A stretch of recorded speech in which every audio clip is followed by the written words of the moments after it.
Studies like these, showing that fruits can suppress the growth of cancer in a petri dish, are all well and good, but we need to know if they can do the same thing within the human body. But it's considered unethical to withhold conventional cancer therapies like surgery, chemo, radiation to test out some fruit or vegetable. So what do? Well, one direction researchers have taken is to use combinatorial strategies. For example, adding phytonutrients from the spice turmeric or green tea along with chemotherapy to see if that works better than chemo alone.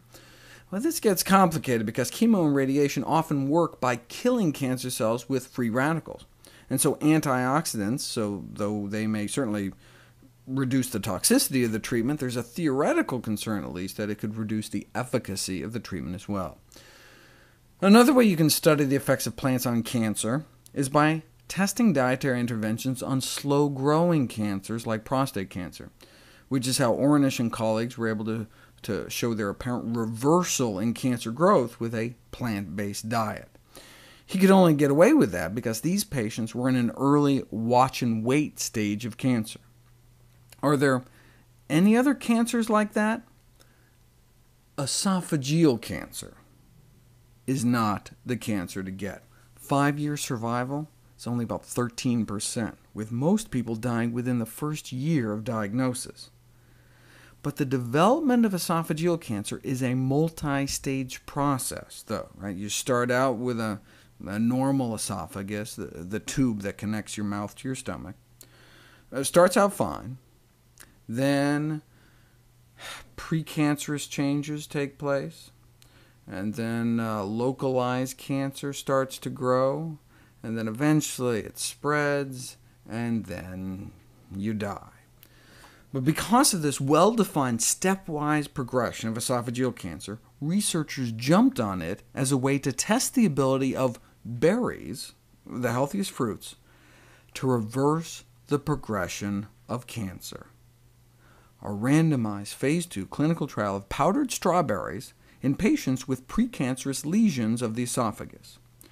6 months of eating 1 or 2 ounces of freeze-dried strawberries. That's like over a pound of fresh strawberries a day, and the progression of disease was reversed in 80% of those in the high-dose strawberry treatment.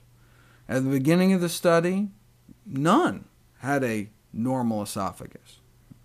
They either had mild or moderate precancerous disease, but by the end of the study, after all those strawberries, most lesions either regressed from moderate to mild or disappeared completely.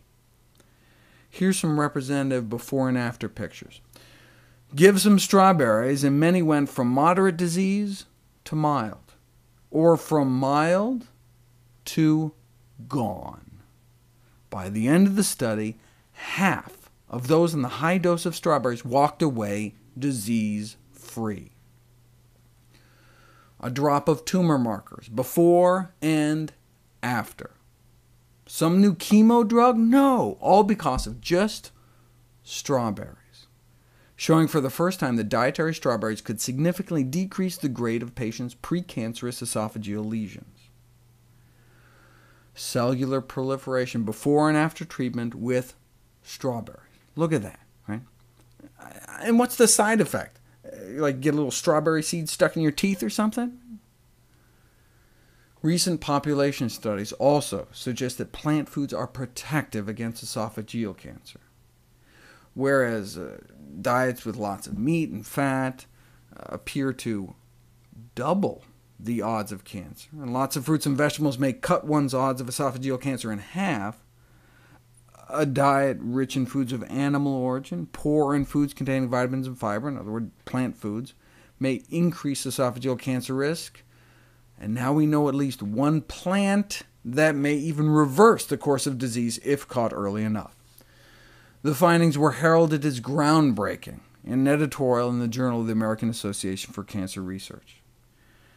Given that the editorial was written by a pair of pharmacy professors, though, they of course concluded that the active components and molecular targets responsible for the efficacy of strawberries must be identified, posing the question, is the best approach to just eat strawberries, or can they make a strawberry-derived drug that works even better?